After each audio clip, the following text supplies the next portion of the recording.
Hello, you wonderful people, and welcome to another episode of Not Too Comic Book. This being a show where I talk about TV shows that are adaptations of comic books. For today's episode, I'm going to talk about the latest episode of Lucifer as well as the latest episode of Supergirl.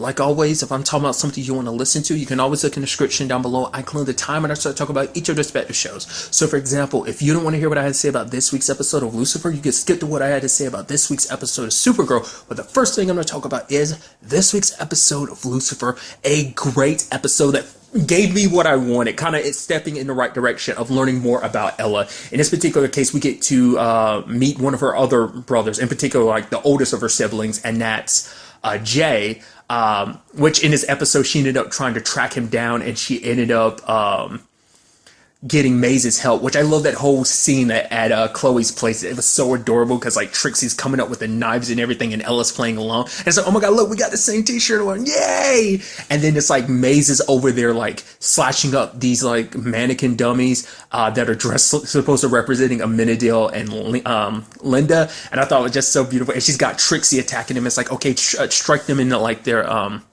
was it like in their tendons or something like that? Do you know why? Yeah, because that way, and then Trixie's responding like, yeah, it's that way they can't walk away and betray it. I'm like, that's so messed up yet so adorable too. It's like, that's so good. Which the fact of the matter is, it's kind of interesting because she still has not met up with Amenadiel or Linda subsequently, so she hasn't really, I guess, she's acting out her anger right now, so she's trying to like prepare herself. Like, I guess that's why she's kind of avoided them. I mean, it's not like she's ever really been around Amenadiel like subsequently since everything's kind of going down since she became like a bounty hunter and everything. Only person she's really ever really hung out with at all with subsequently since the breakup was Linda. So she doesn't really hang around Amenadiel. She pops in, like meets him every once in a while, but that's about it.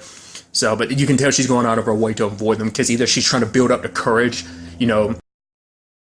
I don't know if she actually wants to do something or not, but it might be just kind of letting off her anger because it's like, ooh, because if I see them, I'm going to kill them or something like that, you know? So, but Maze and Ella working together, which it seems like such an odd batch. Even at one point, Maze was threatening that guy at the hotel building or whatever, and she's like, okay, either I break your arm or I'm going to slash you with this knife. And Ella's like, Maze! She's like, the fact of the matter is, like, don't you have anyone that you care about that you would miss or whatever? And then Maze misinterprets. She's like, oh, Ellen, because she kept calling her Ellen the entire episode. Oh, good job threatening his family. And you have Ella being like, what? That's not my point. I love it. But an interesting conversation came up between the two I thought was so fascinating. Was the fact is, it's like, oh, do you have any siblings? And then you had Maze being like, I had thousands. I'm like, oh, that's so interesting. She's like, oh yeah, like, it's like all we ever did was torture each other. Like, being close isn't something they really know. Which immediately my brain goes, huh. So is she legitimately saying she has thousands of siblings, or is she saying like demons all are like born? Like that's something we don't know about in this series, like where demons come from. Like, did they exist before Lucifer went to hell? Like, where do demons come from? But the way she made it sound like, if that's the case, it might be like all demons are related. So, because I mean, we've never actually met any family. Like Maze is the only demon we've ever met. Like I said, we've met a few angels, but we've never met any demons, which is kind of interesting. I wonder if they like just all kick. Like, it makes you wonder what they have to feel about it. Like, I brought that up as a potential storyline of like, oh yeah, someone usurping like Lucifer on his, throne in hell, essentially. And it's like, I'm surprised that hasn't happened yet. So it's like, what do demons do, considering, I mean, they torture people, but more so than anything, people are kind of trapped in their own hells. Do demons go to their hells to torture them? I'm going way off board here, but I just thought that was kind of an interesting thing. Like, either she does just have thousands of siblings, and that's just typical for demons, or all the demons are related because they were maybe all born at the same time or roughly around the same time. So they're all kind of cut from the same mold, so they think of themselves as siblings. So that was kind of an interesting thing. But a big focus of this episode in particular was Ella's sibling, because with Jay, she's the only one that's 100% like, no, there's no way Jay would do it, because he's like the older brother. He's kind of responsible, because we know that her other brothers, like the one we met, was that last season, who kind of gets mixed up in things. But this particular brother is like, nah, Jay's the oldest, he's the good one, he's the one everyone looks up to. Lucifer, obviously doing what he normally does, as Chloe kind of calls him out for it. It's like, okay, you're going so hard on Ella's brother because you're dealing with your own situation of Amenadiel, so that's why you're acting like this. But For her, she wholeheartedly believes her brother, like, even when evidence is kind of like, she's like, no, no, no, no, no, there's no way, like, going out of her way to try to be like, oh, yeah, like, obviously the person who pulled the trigger over here was left-handed, my brother's a righty, so obviously he couldn't do it, which makes sense, but it's just she's going out of her way to try and prove it. And I even love that point when she took off her shoe and started beating him, because it's like, why didn't you come to me for help? He's like, I didn't want to worry you, you know, because it's just like Ella looks up to him and cares about him deeply. Like, I mean, that's just Ella in general. She really cares about people, but then things start pointing more and more towards Jay, because it's like, oh, he was actually part of this whole thing. He was cleaning the diamonds, kind of removing the serial numbers for them and everything.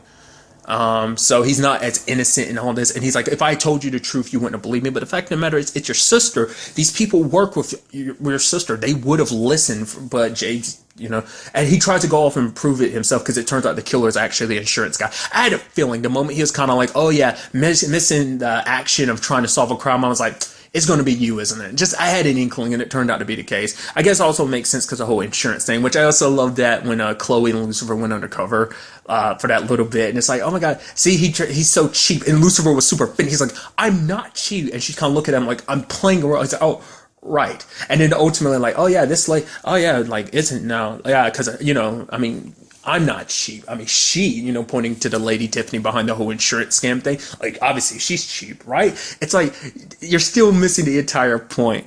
I did like the fact as he pointed out. I was like, oh, no, I know that this is all for the cover and everything, but how do you know so much about diamonds? She's like, I've watched plenty enough housewives to kind of, like, you know, fake it. So I was like, that's pretty impressive. Like, ultimately, we all had the feeling like Jay didn't do it. He wasn't the bad guy necessarily in this situation. But I did appreciate the fact is that you do have those moments where you do see Ella kind of wavering in her belief, just the way Jay was acting. Because the fact is he pointed a gun at him and everything. And kind of, you had like Maze kind of pointed out to her, kind of hit her with the reality. Because it's like, for Ella, it's like, well, I thought there was something here. You're not going to just help me? You want to get paid more? Like, because she's like, oh, it'll cost you. I thought she was going to ask for another favor or something like that. I didn't know she actually meant money. But I was like, I thought we had some rapport kind of built between us. Because, I mean, to be fair, like, Ella's the only one she hasn't really hung out with. She knows Linda, and obviously she's living with Chloe. But there was that episode last season that was like Girls' Night Out that had all of them kind of bonding a little bit. But, you know, I do appreciate that this episode brought two characters that really don't, like, connect, haven't really connected for any reason, have connected now. So I thought that was pretty neat. But Maze kind of put it in her head, maybe like, your brother's not as innocent as you think he is. But like I said, it turns out he's not the killer and everything. And lucky for her, Maze threw the knife, and which was pretty neat. She threw the knife, saved Ella, and then just disappeared. And even Ella was like, oh yeah, that knife, it could have come out of nowhere. I don't know. Anybody could have thrown it trying to protect Maze. Which is like, that's the thing. Like, Maze acts like she's so hardcore and everything, but she's a big softie. You could tell with the way she's handling the whole Amenadel and Linda thing. The fact is you care so much, even though you're a demon, shows that you do have some semblance of a soul, whether you think just because there's not just think, but the whole fact is that demons don't have souls. It's like, the fact of the matter is you have one.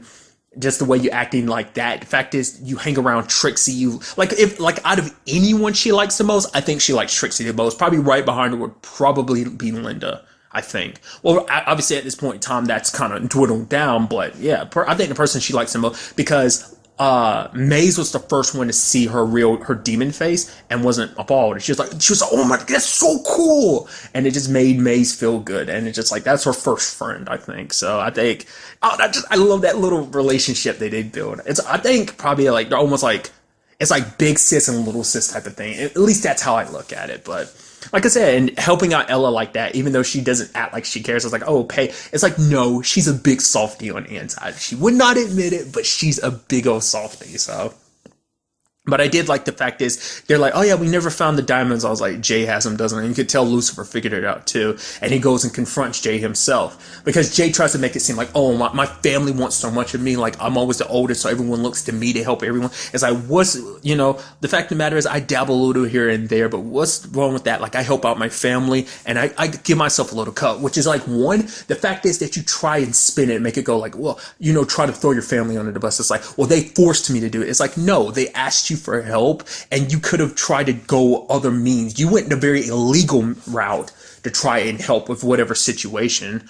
And now you're kind of profiting from it too. You're trying to pretend like, cause what pissed Lucifer off, Lucifer doesn't like lies. And all he's doing is lying to his sister. He lied with everything kind of going throughout the case. And now he's lying to her like this, pretending like, oh, this is the first and only time he's going to do that. But it's like, no, you've done it multiple times before. And it's like, for him and for Lucifer, it's like, Ella looks up to you. She puts so much faith in you because she puts him on a pedestal. It's like, you are this beacon of like, oh, you're the good, you're the best of the family. And it's just like, you're terrible. And it's like, I'm not going to tell Ella, neither are you, because Lucifer's like, it would crush Ella. And it's like, if you ever disappoint her again, I will be watching and I will come after you. And I'm like, that's so good. Once again, just showing like how much they care about her. Like, once again, Ella's just kind of part of that world of like people who are important in Lucifer. It's like just being who she is to her personality and everything. Don't you dare hurt her again, because as a brother, you owe her that responsibility to take care of your little sister, so that was just kind of interesting. Like I said, I love getting that little peek into her family life. So sadly, that kind of means like two of her brothers are kind of connected to the criminal world beyond that. We just kind of have to wait and see. But, I do appreciate that being a thing. Like, I love learning more about Ella. Like I said, this season's already introduced stuff to be like, oh, what's that about? I'm very interested, because she's a character we know next to nothing about. When in actuality, the situation, we still know next to nothing about a lot of the characters like Chloe and Dan. We know a lot more about Chloe, obviously, because like the show has kind of dived into her personal life. Dan, we've learned a little bit about his personal life, but, still not as much. But we learned a lot more about Linda this season, about her personal life, too, so. And speaking of Linda, I thought that was a beautifully done storyline, little, side story about, Charlotte coming to her, and, you can tell Linda was freaking out, because it's just, looking at Charlotte just made her bring back all the stuff that the goddess did to her, and just, it caused her own trauma to come back, while, Charlotte's out there talking about her trauma and everything. Because I was curious, because when, Charlotte was like, oh, yeah, I went to hell, you might not believe me and everything. I was like, yeah, she knows all about that. I was like, part of me was wondering, would Linda kind of open up about all that she knows? But at the same time, I guess for Linda, it's it's not my place to talk about stuff it's not my stuff to talk about. That celestial stuff is all on them, so it's not her right. Especially considering the fact that Lucifer's one of her patients, so it'd kind of be like a patient confidentiality type of thing of breaching that. So I think that'd be another reason why she wouldn't do it. But initially, she kind of turns it down. But then Lucifer's like, the fact of the matter is she's innocent. There's no trace of my mom left. I get what happened, but the fact is Charlotte's an innocent person who needs help. It's like, the reason I recommended her to you because you do such a fantastic job with me. Yes, I don't always take your advice and kind of manipulate it and kind of use it in my own sense, use it my own way by interpreting it. But you do a very good job. You're very good at what you do. And so even Linda kind of went back and apologized. And then you even had Charlotte kind of figuring out, it's like, I did something to you during my time that was going. She's like, no.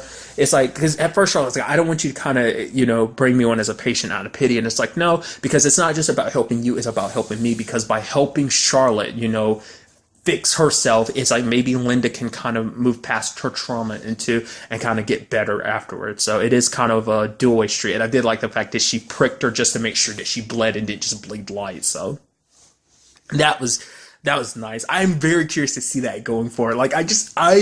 I can't say it enough too. I love that Trisha Helfer is back in the show. And I love that, like I said, she played the goddess and now she's playing herself. And especially her on the road to redemption. I love that whole storyline. So I'm so glad to have Charlotte a part of the story. And I'm just so interested to see that going forward. I don't think Charlotte's ever going to find out the truth about exactly what happened. They might explain it to her. I don't know. But I kind of get the feeling it's always just going to be kind of it was kind of a vague thing. She has a notion of oh, I went to hell. But she probably doesn't believe that, because even she makes it oh yeah, could you have a patient like Lucifer who's going around pretending to be the devil himself, you went to hell and everything, but you still won't correlate the fact that it's oh, Lucifer's actually Lucifer, he wasn't lying, because partly she thinks she's just being crazy. So but I'm curious to see, will it come on? I kind of get the feeling it won't, the whole celestial stuff, but nevertheless.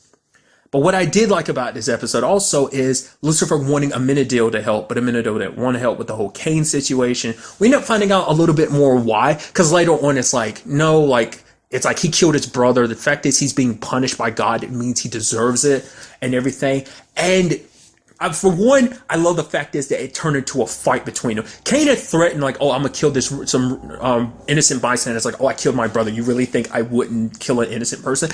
I don't think he really would have. I think that was more of a bluff, but I don't know, but I did appreciate the fact that him and Amenadel had like a fist fight, like actually martial arts fight. That was kind of sick because it makes sense on Kane's part because it's like, well, he's been around the world, so obviously he's picked up many things over the years that he's been alive. But in Amenadel, it kind of caught me by surprise because I'm like, right, because you probably like downloaded a lot of information as an angel, and so there's a lot of stuff that even though you're not an angel, like a lot of your powers are going, you probably still like have the muscle reflexes of you remember all that you learned as an angel. It's just something I never thought about because I was like, oh wow, he's actually pretty good at a fight. He's never like he's the last time he ever had to go up against someone in a fight, it was against Uriel, so it didn't really wasn't fair. Like no matter what moves, you know you're still going up against a celestial being as without any powers and stuff. So, but the thing I thought was so impressive about that situation was the fact is that like, oh yeah, like he's like, you look down upon me like for everything that went down with my brother. It's like, yeah, and it's like, what about you? You're literally no different from me. And then he's talking about right, Malcolm. Amenadel did hire Malcolm to kill Lucifer because it was in his head that like if Lucifer died on Earth when he was in his weakened state around Chloe, then maybe he'd die and automatically go back to hell, which is kind of a gamble. I guess he just assumed that would happen, but there's no guarantee. Which also at the same time, it's like, there's also, I guess because Lucifer technically wasn't an angel back then, he's a fallen angel, because it's like, there's consequences. No. There's consequences for an angel to kill a human. I was about to say, I mean, you would still think there'd be consequences for a human killing an angel. You think there'd still be consequences for that. But nevertheless, and in a minute I kind of had to think about it because I'd completely forgot about it. I was like, right, he did hire Malcolm to do that, didn't he? I was like, crap, dude. Because he tried to pull back from it, but it didn't work out. But nevertheless, it's like you still hired him to do that. And it's like the only difference between us is that basically you failed. And not only did you fail, you got someone else to do it. You couldn't even do it yourself because, you know, he thinks he's so much better. He's always thought himself better than Lucifer. Like, oh, I'm the big, you know, I'm the oldest brother. I'm the favorite and everything like that. Cause I was wondering what like Pierce was learning from that because it's like, whoa, how do you know he's your favorite? He's God's favorite. Like, I was like, is that playing into your plan or something? They're like, oh, do you need to know which one is God's favorite for whatever plan you've got? Because I still feel like there's something else up the Cain besides this whole wanting to die situation. Well, you know, whatever. I'll kind of get into that in a second. But it's like, no, it's because he needed to know because if Amenadel's the favorite, then most likely he's the one that kind of gave him the mark, and it turns out he is. Though he was the messenger doesn't mean he knows or understands anything about the mark, which is kind of interesting because it kind of shows you a cycle of the fact is that Amenadel does a lot of God's dirty work because it's like, what did he do? He helped basically create the Chloe situation. He basically made Chloe happen, and now he's also the one that put the mark on Cain. It's like, when God, I mean, I guess that kind of falls into why Amenadel is like, oh yeah, I'm God's favorite. Like he needs something done, he sends me. I'm the one that handles things, you know?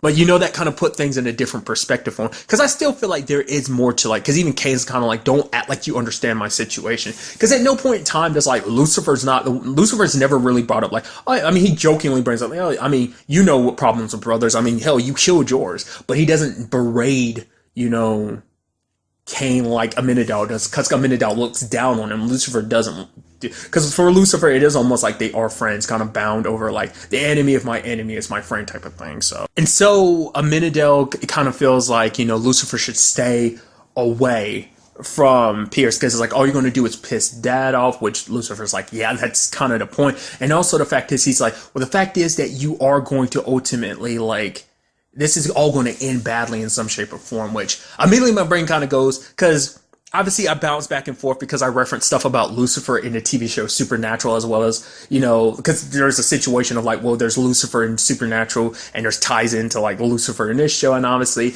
and something happened, there's something that popped up in like earlier seasons of Supernatural. It's like season 9/10 dealt with the whole like mark of Cain situation. So part of me wonders, like, if they want to remove the mark from Cain, would they have to put it on someone else? So would someone else be cursed with this instead of Cain? Is that the only way to like remove it, you know? So that was something that immediately went through my brain. Is like, could that be what that ultimately is? Could that be what like, you know, Cain ultimately does? Because obviously he's pissed at Amenadel because it's like, you're the one who put the mark on me in the first place, hence why he wanted to fight him.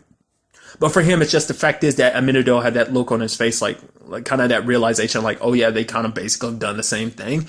That he's like, oh, that's all I wanted. But who's to say he won't want more later on? It's like, oh, here, I'm going to curse you now because it works on you now because you were essentially human without all your powers and everything. So it's just something to kind of think about.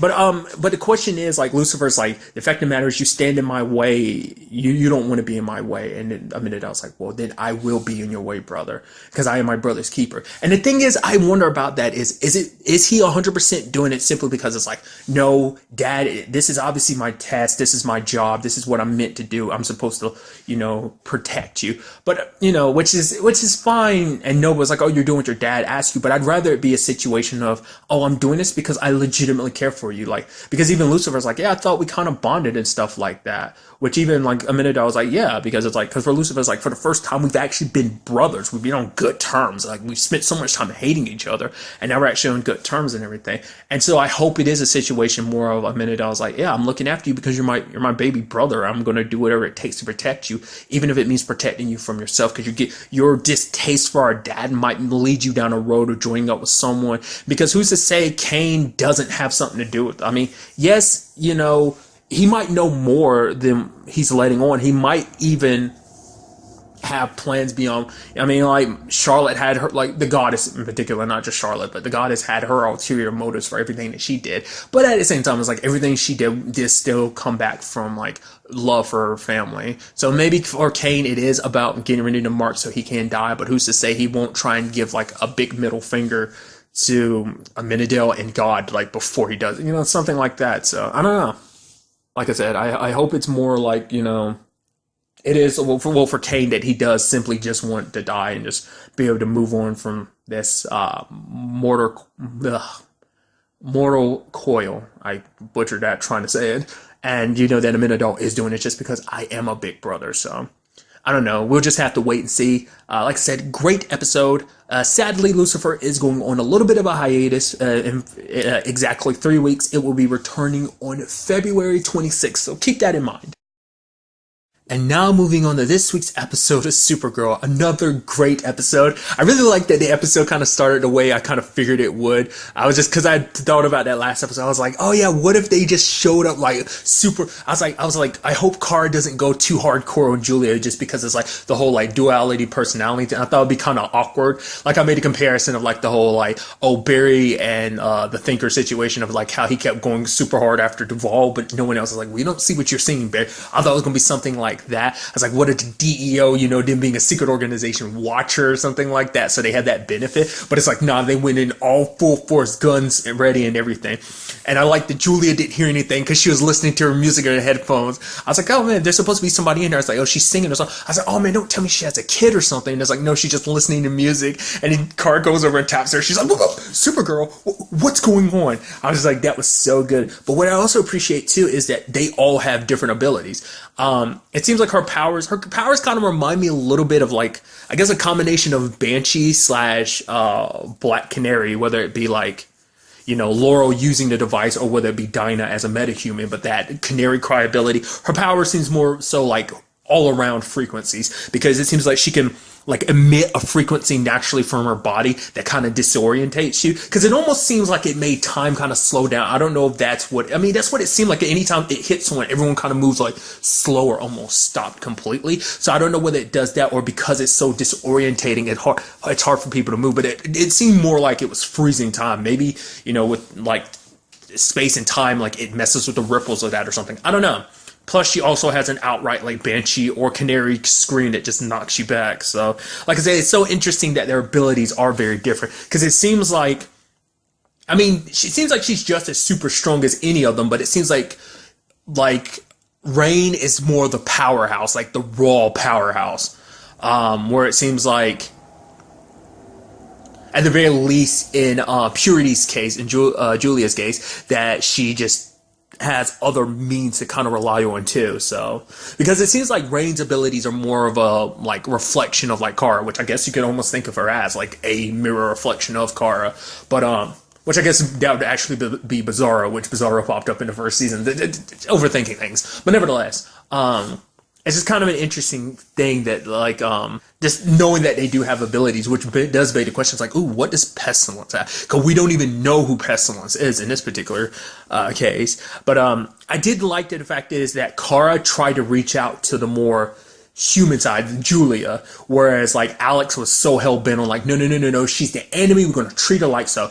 I was completely wrong about why I thought she did that, because immediately I'm like, oh yeah, because like what happened when Alex got there, like Kara's like, okay, everybody stand up, but Alex is like, no, don't move, because like she was about to touch Kara. I was like, my understanding was like, oh my god, she's going in protective sister mode. Like, yeah, you understand it, Kara, she's doing all this because of you. I was thinking because the last time Kara went up against a world killer, she almost died. And I was like, oh, that fear kind of triggered inside of Alex. Turns out not to be the case, but I thought that was what it was aiming for. It's because it's like, oh, she's afraid, she's going to treat them like hostile enemies because the last person that, like, you know, because she starts getting on Kara's like, okay, you're trying to be all like sympathetic and understanding. Is like, no, you need to be cold like I am, which is so opposite, because it's like she told Kara to do that going up against the world killer, but then she was like, I'm sorry for telling you to do that, and it's like now she's being cold herself. Like I said, I thought that it was her way of kind of dealing with things. I thought that's what it was going to be about. Turns out no, and it plays into Purity's whole situation of like she can kind of see through people. It's the fact is that because basically Alex is still dealing with this whole like Maggie situation. This is the first episode subsequently since like she got that call. Well, no, it's the second episode subsequently since she got that message from Maggie about like, oh yeah, like she needs her passport, and it just kind of made like, I think it was a situation of Alex was kind of dealing and it just kind of taking it further and further from her brain, but then it just all came rushing back once she got in contact with Maggie. Like it was like, wasn't it like a text or something? So it just kind of sent her a little spiraling again. And that's what this is all about, because she's so angry and feeling so helpless because of the situation her heart is in. Because, you know, the conflict of like, oh, whether I did the right thing, that's still something that's in the back of her mind. Like, did I do the right thing breaking up with Maggie? I was like super in love, and like, I'll never find love again. You know, that type of thing. Especially for Alex, because like she just found out all of this about herself, you know, last season. And because, you know, Maggie was like her first like true love. It's like, because Maggie woke her up, made her see like, oh, like this is who you are, you're gay, and that doesn't change who you are, and kind of made her more comfortable with her family, letting everyone in her life know about her, you know. Like Alex is the first person that Maggie was the first person that Alex ever really kind of opened up to on that level, you know, on an intimate level too. So it adds so much more weight to it, the fact is of her and Maggie breaking up, plus they were so close to getting married too. So, you know, that's just, you know, it's not something easy to shake off, especially, you know, Kara dealing with the same thing too, dealing with her own heartache, which kind of plays into the episode, but I'll get to that soon enough.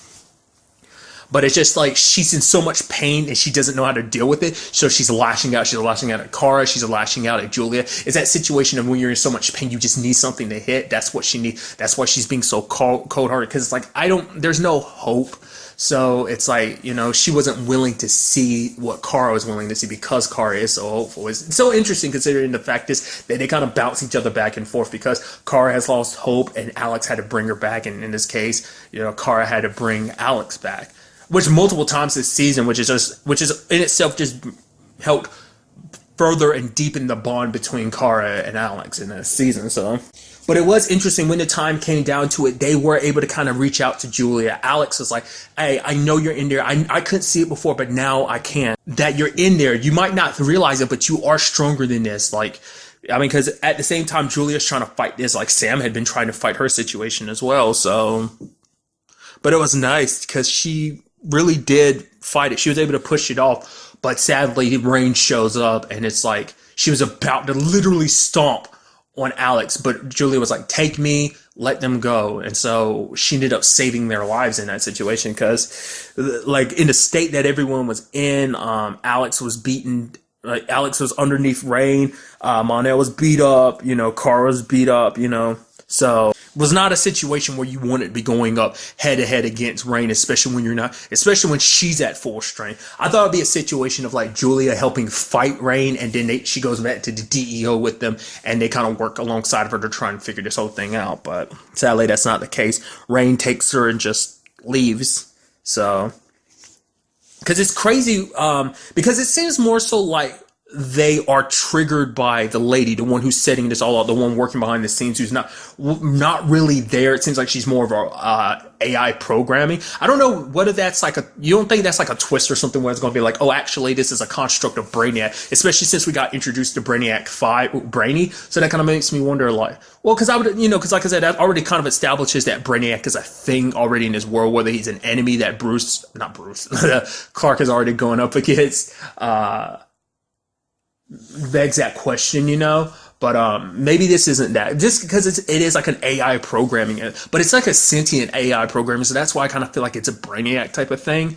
But because it seems like it has more control over.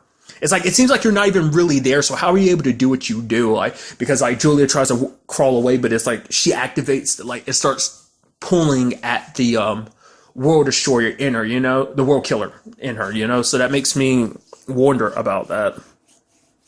Also, like, each one of them has a crystal, so I'm curious, like, what happens when all three crystals come together? Like, what does that ultimately end up unlock? Well, I mean, because, like, Rain put it in and the lady pops up, so it's like, well, other features of that whole situation, because it does seem like they're going to get their own individual kind of Fortress of Solitude things. It seemed like I guess we can call these, like, Fortress of Destruction. So let's label them that, I guess. But, they're not going to get their own individual ones. They're all going to be under one haven. So in that particular fortress. So I'm curious, like, what else unlocks when you get the other two crystals there? Because we didn't see what happens when the second one gets plugged in. So I mean, because it's really sad about the whole like Alex situation. Because it's like, man, I can't.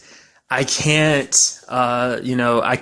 want to call Maggie one moment, then I want to delete her from my contacts. It's just like, because, as someone who's been in that situation of like, oh, you've been so in love. To be fair, I was a teenager, so it's a little bit different, but still, it's just kind of like you feel like you can't breathe. You can't be without someone. It's like that person was your everything, and without them, you feel like you've fallen apart. Once again, I was a teenager when I went through this, so it's a very different thing. It's a very different intimacy level, but I can understand that from a different perspective, like someone who's made you feel something you've never felt before, like, to feel that type of love that's like, whoa, this is like all on its own level, so because she feels like she's weak, but Kara's telling her, like, you can make it through this. You think you can't, but you are. You're stronger than me. Like, I'm finding a way through my whole heartache situation. You can too. That you will find someone else, which immediately my brain goes like, all right, so have we met? Like, who else?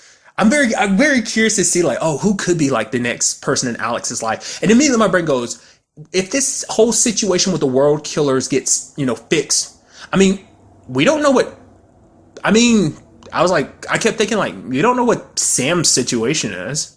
I mean, you don't know. Because immediately I'm like, well, there's a whole, like, her and Ruby hitting it off. Like, oh, you have a daughter. It's like, well, she can kind of adopt Ruby type of thing. Like, that's where my brain goes, because it seemed like they could easily set something up like that. But I don't know. Like I said, that depends on like Sam's situation or not. But I mean, we haven't seen her like with anyone, because like all her focus is all on Ruby. So probably and running L Corp and everything, so she doesn't really have time for dating. Besides, it's just like it's her and Ruby we're a team, so it's like beyond that, it's like we don't really need anyone else kind of mixed up in the fold. But I just immediately my brain kind of goes, oh, could that be what they setting up in this? I don't know. But kind of along the same lines of love, we have the whole situation with Mon-El and Imra. We kind of understand, we learned a little bit more. It's like, oh yeah, Kara's not the only one struggling with this situation. So is Mon-El, because he opens up to John, because John's like, you need to talk about this stuff. Like, he's like, I was married for like 77 years, so I understand a marital spat when I see one. And it turns out that Imra and Mon-El getting married wasn't like, oh, we're so in love, let's get married. It's like, no, like there was a planet that was going to threaten Earth, and it's like to bring peace between the two planets. Mon-El and Imra got married. They were already close. He was already fond of her. They were friends. They were allies. But at that point in time, he didn't love her like he loved Kara. Like, if it was like, oh, do I marry Kara? Hell yeah, I love her. It's like a feeling like, as he said, there was nothing logical about it. It is what it is. It's like they came from two separate worlds. He's like, I was a self-centered misogynist. She was kind of a stuck-up Kryptonian, and it's like, but I still managed to fall in love with her.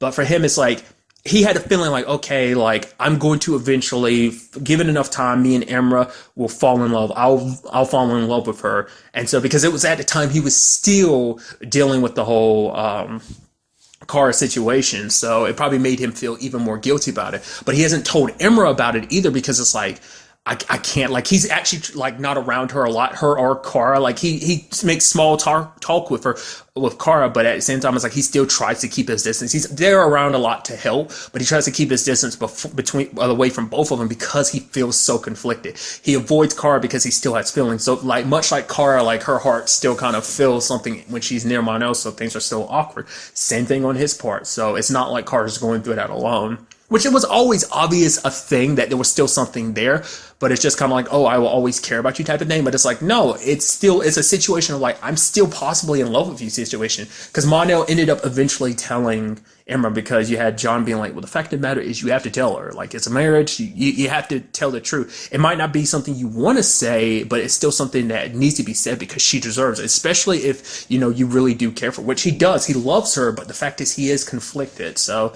and even, you could tell it kind of hits Imra hard too, because it's just like, oh, do you actually love her? Like I said, he said he doesn't know. So, and obviously why he didn't want to tell Kara too, because it's like, well, because Kara's already going through this rough patch, and for him it's like, I don't want to make things more complicated and harder for her than they already are. Plus, the fact of the matter is, he already knows that eventually he's going to have to go back to the future. So what's, in his mind, it's probably like, what's the point of telling her and ruining and making things harder for her? Like, I'm going to have to leave when the time comes anyway. So why should I, even bother? Like, all I'm going to do in the long run is hurt her, so there's like a sweetness to it in that sense. So, but what's really interesting is that Imra points out, okay, I always knew there was probably an issue of bringing you along. See, the truth of the reason why we're really here. So immediately my brain goes, it's got to be something either connect. I'm thinking the world killer, sure, but I'm thinking more so than anything, it's because it's something connected to Kara, like Kara's going to die or something like that. And they knew if they told Mon-El immediately, like he'd do anything to try and save her or stop. Like something's probably bad is coming Kara's way, and it needs to happen for her to kind of eventually become the superhero she's needed to become or something. Like it might have something to do with Sam too, like the whole complication of like when it comes down to her fighting, like she might not be able to like, save Sam, because that's her plan. Is like, we don't defeat or fight the world killers, we save them. It's kind of like, because it's like, how do you fight beings who are just as powerful as Kara with their own, being as powerful as they are and everything? So maybe it has something to do with it. But I feel like if the one thing they wouldn't tell him about would have to be something related to Kara, I feel like, or maybe whatever it's pertinent to the future. Like it's something that, if you tell, it would change the future. So it's probably a situation of like I'm curious, like, what it is. Like, what is so desperate that they couldn't even tell Mon-El? Like I said, it has to be something related to Kara in some sense. But I guess hearing about how he feels about things, I guess they feel like now, well, but why now is the time to tell him? Especially when he opens up the fact that he's still a little complicated when it comes to his feelings for Kara. So it feels like that'd be kind of the worst time. So maybe it is something else. I don't know. I'm curious to see what that is all about. And obviously, another side of the episode is the whole situation with Sam. Lena's like, hey, take some time off, spend it with your daughter. Like, the fact of the matter is, this isn't because I don't think you're capable. It is kind of interesting how they actually met, though, because it's like, oh, yeah, Mike, L Corp bought your company that you were working for. And it's like, oh, that's an interesting way to meet each other. And it's like, oh, you're actually good friends here, too. So, I mean, good came out of it. It's not like she holds a grudge against you or anything like that. But while, Sam was off having fun with Ruby, she got the call and turned into rain and left Ruby. And Ruby was freaking out. And so Lena went, and then Lena kind of found out more about like, oh, there have been other situations about her blacking out. This is like worse than just what we know about. Because even Sam hadn't told Ruby, but it's like Ruby kind of figured it out. Because Lena's like, yeah, she's not an idiot. She's super smart, so she figured it out. And Lena was like, okay, I promise you, the thing about me is when I find a problem, I try and fix it, which I was like, oh, that's definitely going to be interesting considering like what Sam's issue is. And it seems like, because Lena ends up talking to Sam, which Sam kind of got super pissed. She's like, how dare you talk to my daughter, tell her about me having a disease that's uncurable. It's like, well, what did you want Lena to do? You weren't there to explain things. And it's like, oh yeah, Ruby's got questions. It's like, what does Lena say? Like, oh, I don't know. That's not going to make things any better. It'd probably make things worse, because it's like, at the very least, this way she has some idea. Yes, it's bad, but it's a lot better than what her imagination would jump to, because Ruby had already noticed multiple times, like, yeah, something is definitely off with Mom. So, like I said, it's just Lena only confirmed what she was already thinking anyway. But obviously Sam was kind of responding out of that because like the rain inside of her, like that rage was kind of taking over. Which is something really quickly, I meant to bring this up earlier. That's what I thought like Purity's whole deal was going to be the fact is that like she messes with your head. I was like, that beam, I was like, oh man, because it seemed like, you know, especially the problems with Emra and Mana, I was like, oh man, we're going to find out that the reason why Alex is also acting like this. Like I thought obviously initially the whole like, oh, like this is because like, oh, the world killers hurt my sister before. I'm scared they might kill her this time. There's that. But I was also thinking like, oh, maybe it'll turn out like, oh, she's messing with their head, like heightening her emotions, making them, you know, pissed off. Because obviously she's very good at getting in people's head like she did Alex. So I was thinking like maybe that kind of played into her abilities. Kind of like a side type of thing, but more like rage rather than fear. Kind of like the opposite spectrum. Well, I guess, I mean, in some shape or form, I'm sure you can like connect the two between like rage leading to fear and fear leading, that whole thing. But nevertheless, but she was kind of feeding into that rage, which I guess kind of fits the whole like aspect of like Rain having red eyes. I guess it kind of fits the whole rage situation. And I guess for like the whole Purity, like Purity having like yellowish like light eyes, you know, kind of like that. So, but the thing is, Lena saw her eyes glow red and she was like, oh, I know what's wrong with you, which is like, do you know or what? Like, I feel like you had to have noticed that shift, which I think it probably happened. She was kind of scared, which makes me wonder. Well, because when she's Rain, her eyes don't glow red. They flicker red. But I'm wondering, is it something like anytime they've seen Rain before that she saw? I get the feeling like if she's going to tell anyone, she's going to tell Kara. She might tell Alex because Alex is a part of this whole situation too. So, but I feel like if anything, Lena's going to tell Kara. She might wait because she might try and do some research of her own because like she's like, this is my friend. She's in trouble. I need to help her. So I am curious to see what Lena does with this whole situation because it's like I wasn't expecting her to act because I thought what was going to happen is like Sam was going to turn into Rain and then just fly away or something like that.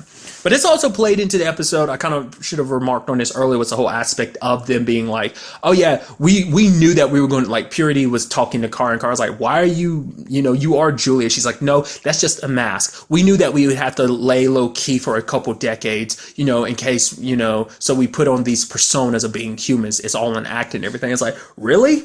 It's like you went out of your way to save your friend. Like, oh, that was an act. Like having a best friend and everything. Like, oh, like that. No, it's a great act. It's kind of something I brought up before. It's like, you know, because they ended up bringing it up about Rain. And I guess the same thing applies to the others as well, because I guess their disguises and their masks are too good because now they become a little too human. In Julia's case, because she's still fighting, just like Sam, like that human side of him is a lot stronger than this whole situation thought it would make them. And I would assume Pestilence's whole situation is the same thing too, because it's interesting because the lady had said like, oh, like she's like, oh, Purity's a newborn, so her brain is a lot more malleable. So it's like, we need to get to her before they do. But they already kind of got to her a little bit. So that's going to be an even bigger struggle going forward. I am curious because Sam can go back to her normal life because no one knows who she really is. Pestilence obviously doesn't have a mask, and they know, not Pestilence, Purity doesn't have a mask, so they know who she is, so she can't just go back to her normal life. She's most likely going to stay there 24/7, which begs the question,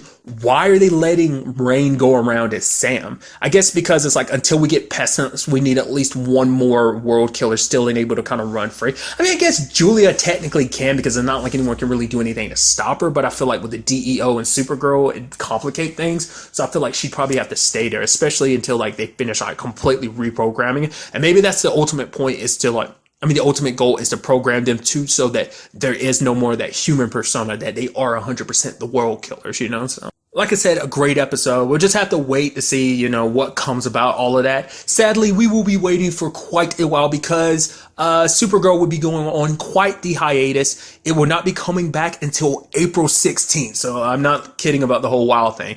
In its place, though, Legends of Tomorrow will be taking over its time slot. I guess the whole point is for Legends to finish up all the way through, and then around that time will be Supergirl returning like the week after this season finishes up for Legend. That's what I'm assuming, but nevertheless, I'm very excited to see what Supergirl has in store when it returns. But really, that's all I want to talk about in this episode. Till the next time we meet, be happy, be safe, live life to the fullest, and enjoy it. Good day and good Bye.